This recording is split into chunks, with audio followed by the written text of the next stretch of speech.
पहले हम आपको बता दें, पेपर लीक पर अखिलेश यादव ने ट्वीट किया है, सोशल मीडिया एक्स पर लिखा है, परीक्षाओं में गड़बड़ी मानसिक त्रासदी है, युवा अभिभावक दोनों ग्रसित हैं, दोबारा धांधली न होने की गारंटी कौन देगा। माफियाओं के लिए पैसे कमाने का जरिया है परीक्षा, लेकिन इसी जरिया को पूरी तरीके से खत्म करना चाहती है योगी सरकार और इसके लिए एक नया कानून लाने जा रही है जो 1998 के परीक्षा रोधी कानून से बेहद सख्त हो सकता है।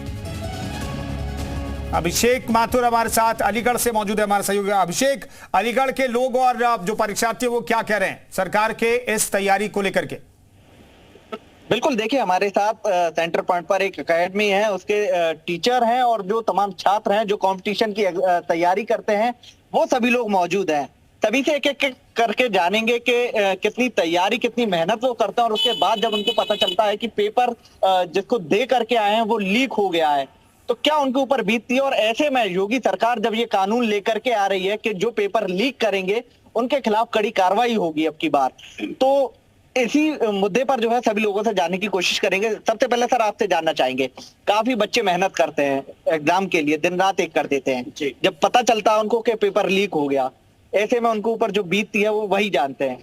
अब ऐसे में योगी सरकार कानून लेकर के आ रही है, क्या कहेंगे किस तरह का कानून होना चाहिए और क्या ऐसा होना चाहिए कि पेपर लीक जो है सरकार ना, मतलब जो है सरकार उनके खिलाफ कड़ी कार्रवाई करता है?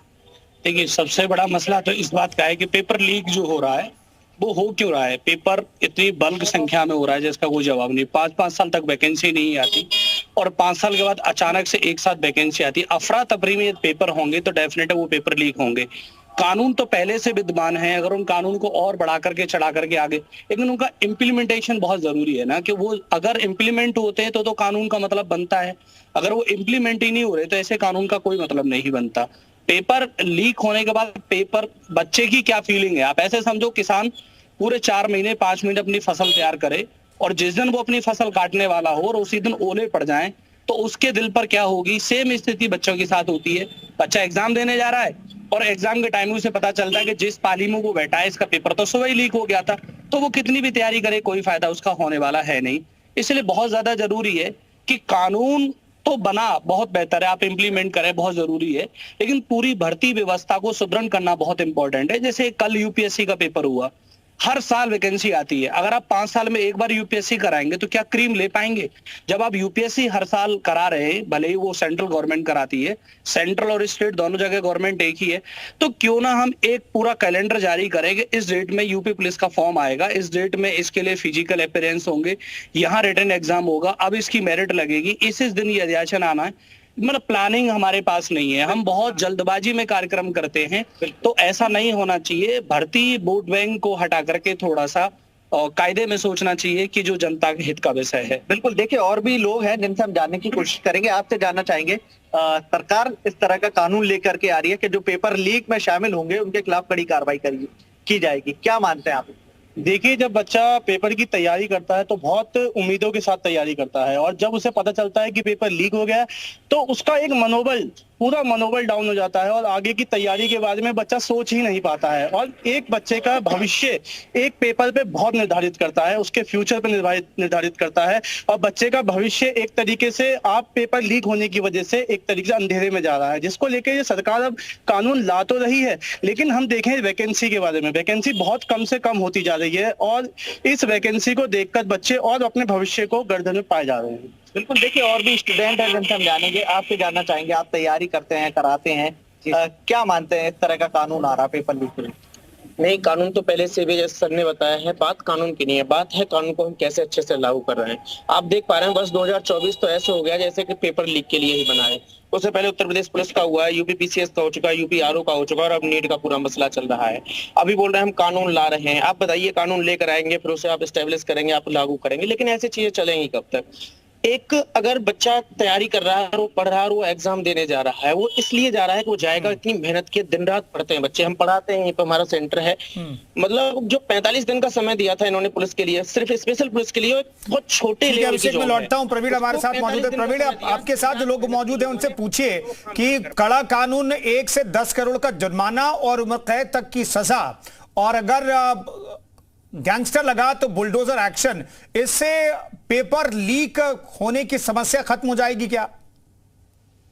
कुंदन बिल्कुल बताना चाहेंगे कि सबसे बड़ा सवाल एक ये उठता है कि बच्चा अगर 18 साल का है और यानी कि एग्जाम देने की उसकी एज है वो 28 साल की, ऐसे में 10 साल 5 साल में वैकेंसी आई और पेपर लीक हो गया, अब वो 6 महीने बाद होगा तो वो ओवर एज हो गया, तो ये बड़ी समस्याएं आती तमाम छात्र मौजूद है। सर ये बताइए कि एक नया कानून जो आ रहा है कि 1 करोड़ से 10 करोड़ का आर्थिक जुर्माना लगेगा, बुलडोजर एक्शन चलना चाहिए कि नहीं चलना चाहिए, अभी तक तमाम अपराधी बुलडोजर एक्शन चला, तो इस पर भी जो माफिया है उन पे एक्शन होना चाहिए कि नहीं होना चाहिए? बिल्कुल सर, बिल्कुल मैं इस कदम का समर्थन करता हूं और मैं चाहता हूं मेरे राज्य के सारे जो प्रतिस्पर्धा छात्र हैं, वो प्रतिस्पर्धी छात्र सीनियर छात्र हैं, वो आशा भरी नजरों से हमारे सीएम की ओर देख रहे हैं कि आज नहीं तो कल कुछ ऐसा प्रासंगिक कदम उठाएंगे जिससे कि हमारे सिर्फ और सिर्फ आज अभी देखा जाए तो आपने जैसा बताया कि हर क्षेत्र में बुलडोजर चलाया गया है, तो सिर्फ अभी एक यही क्षेत्र वंचित था जिसमें हमारे लोगों के भविष्य के साथ, आज के यूथ के युवाओं के भविष्य के साथ खेला जा रहा था। लेकिन आपने अभी जैसे कि बात चर्चा चल रही है कि एक अधिक से अधिक कठोर कानून लेंगे और ये प्रासंगिक भी है, मैं इनके सराहनीय करता हूं अपने सीएम के कदम का, और मैं चाहता हूं कि जितनी जल्दी से जल्दी हो सके वो इस कदम को लागू भी करें। लौटता दिनेश का रुख कर लेते हैं। दिनेश जल्दी से पूछिए, आपके साथ जो लोग मौजूद हैं, कड़े और कठोर कानून से पेपर लीक की समस्या खत्म हो जाएगी क्या? बिल्कुल, हम सीधे ले चलते हैं यहाँ के लोगों के पास और जानना इनसे कोशिश करते हैं जानने की जो कानून बन रहा है। 1 करोड़ रुपए जुर्माना, गैंगस्टर एक्ट है तो बुलडोजर, और इसके साथ साथ उम्र कैद। क्या लगता है इस कानून से जो पेपर लीक माफिया हैं इससे संकुचित होंगे, इससे मतलब रुकेंगे? ये तो अब नहीं कह सकते कि रुकेंगे, इससे पहले भी कड़े कानून बहुत बने हैं, लेकिन नकल माफिया आज तक रुके नहीं। अगर रुक जाएं तो बहुत अच्छी बात है, क्योंकि छात्रों के भविष्य के साथ बहुत खिलवाड़ हो रहा है। समीक्षा अधिकारी का पेपर लीक हुआ अभी आरओ का, उसके पहले उत्तर प्रदेश पुलिस का लीक हुआ। तमाम छात्र इतने कठिन संघर्ष से आते हैं, उसके बाद उनकी उसमें उम्र जा रही है, एज बढ़ रहा है। दूसरी बात, अभी देखिए नीट स्कैम हुआ, 720 में 720 लड़के क्वालिफाई हुए किसी सेंटर पे, ये क्या मतलब? चलिए दिनेश, कुल मिलाकर के सरकार की मंशा ये कि कड़े कानून से इस जो समस्या का समाधान निकाला जाए, क्योंकि पिछले 7 साल में 8 भर्ती परीक्षाओं के पेपर लीक हो चुके हैं। सरकार इसके खिलाफ एक कड़ा कानून बनाने जा रही है। बहुत बहुत धन्यवाद तमाम सहयोगियों का इस चर्चा में शरीक होने के लिए। फिलहाल